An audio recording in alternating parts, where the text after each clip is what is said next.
Hi, Chad Burnson here from Palo Alto Networks, and I'm here with Dan Kaminsky. Good to see you. It's great to be here. Welcome to Ignite. I am having a blast. We benefit much from your expertise, your outlook on all things security. What's scaring you right now? What's really top of mind when you look at the landscape? There's so much busted. The bad guys are everywhere. I know we hate the phrase APT, but there are so many persistent infections in so many networks. People look at the target infestation. They say, oh, target is bad. And it's like, what? You think the bad guys only hit that one company? They were offended by the logo? Mm-hmm. No, where there's smoke, there's fire. And the degree to which we don't know how deep the rot goes is what scares me. Target, as you said, many breaches all the time. I mean, how many targets have we not heard about? But Target, exactly. I assume you'd agree, heightened the discourse in terms of what, and mainstream anyway, in terms of folks being a little bit more paranoid than perhaps they were. Well, Target just really affected Christmas. Like, really, you couldn't buy things. I couldn't buy things. I couldn't buy laptops for White Ops, my company, because a credit card that had never, ever been, a corporate card that had never been used for any sort of consumer shopping, had its limit dramatically cut in the middle of the largest shopping season of the year, because that's what you do when you're on high alert for credit cards. You constrain credit.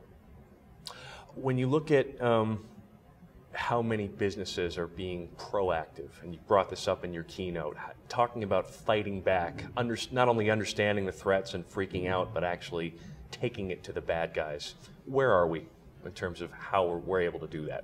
I think the biggest change that's happened is that the discussion has seriously started.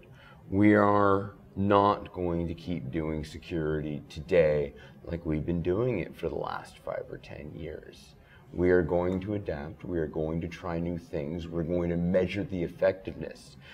A very interesting effect, and this didn't come up in the keynote, but a very interesting effect of an increased attack rate is you can try things and you get quicker feedback on whether they worked or they didn't. Because when you have this constant stream of attackers, you can say, well, in the last month, 10 attacks worked. Now we're going to try something. The last month, 2 attacks worked. Or 10 attacks still worked. It didn't do anything. And so, as much as it's awful that there's all this new and ever-increasing threat, at least we have the opportunity to get stronger signal on what works and what doesn't. What aspects of security technology interest you most right now? Detection. I'm not a huge fan of prevention. I wish I could say that I was, but it's too cut and dry and it provides too much of an oracle to the attackers. The attacker knows if they've bypassed a prevention technology. Mm-hmm. What I really like about detection is they never quite know if they got away with it. It's like they ran their attack, they got their data, but they have no idea if an alert fired somewhere.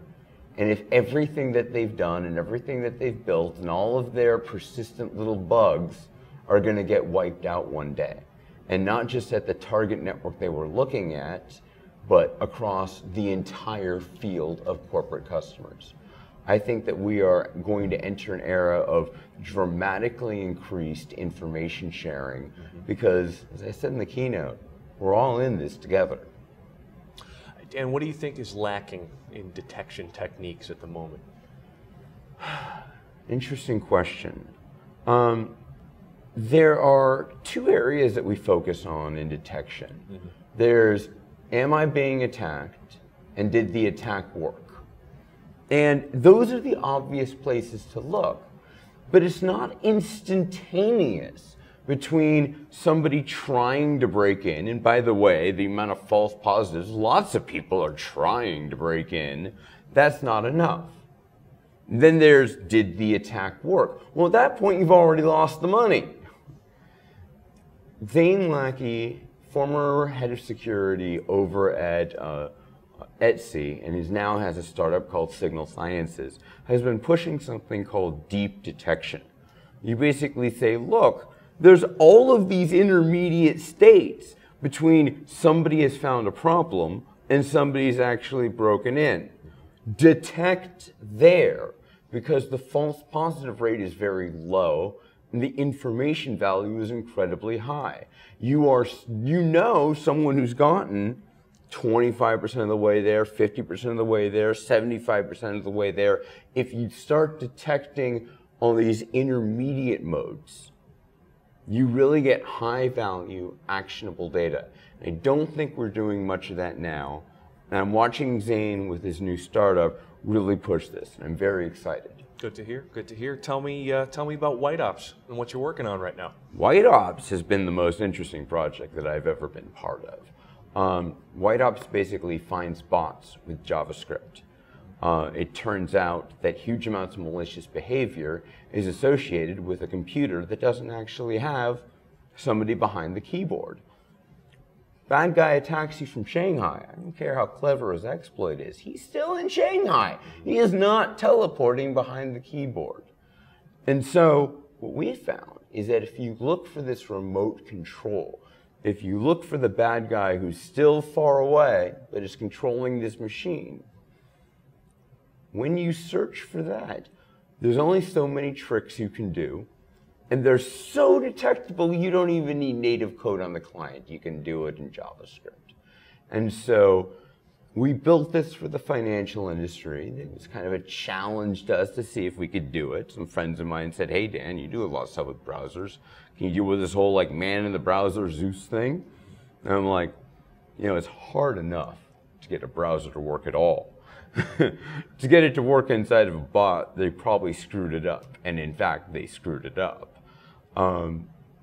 So we got that built, and then fascinatingly, the advertising industry came to us and said, we are in so much trouble. Can you help? The bots, I understand they're doing a lot of stuff to banks, but the bots are clicking things left and right. They're doing impression fraud. They're doing fake video views. They are destroying us, and it is an existential threat to us. I've been doing security for 15 years. Nobody 15 years ago was saying security was an existential threat. But the ad industry came to us, asked if we could help, and what are we going to do? Say no? And then once we started doing a lot of work with advertising, now the finance industry has come back and said, it's not like the banks aren't being robbed still. Can you help us too? So it's been this very interesting experience working with enterprises, working with advertisers, working to make the internet a safer place for humans. Tell people, you go to these websites and who would use this? Content is terrible. There's ads smeared everywhere. It's playing 5 videos with audio. What human would possibly use this? The answer is no human would possibly use it, but bots, terrible taste. For sure. Talk about, we're here at Ignite. What are you hearing from Palo Alto Networks customers? What are your interesting conversations?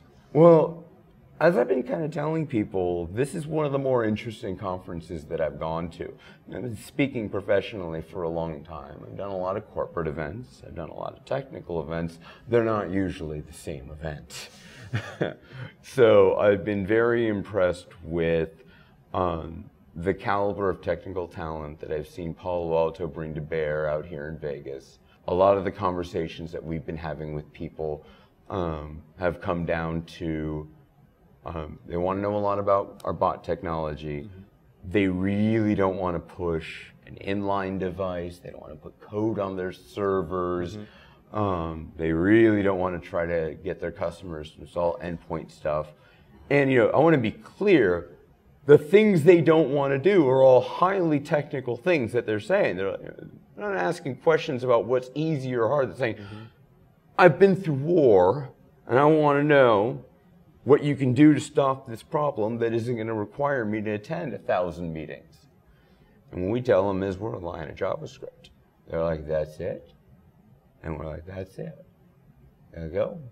And so it's been It's been a very interesting event to attend in that the attendees know what to ask for, know what they want, know what they don't, and it's all technical.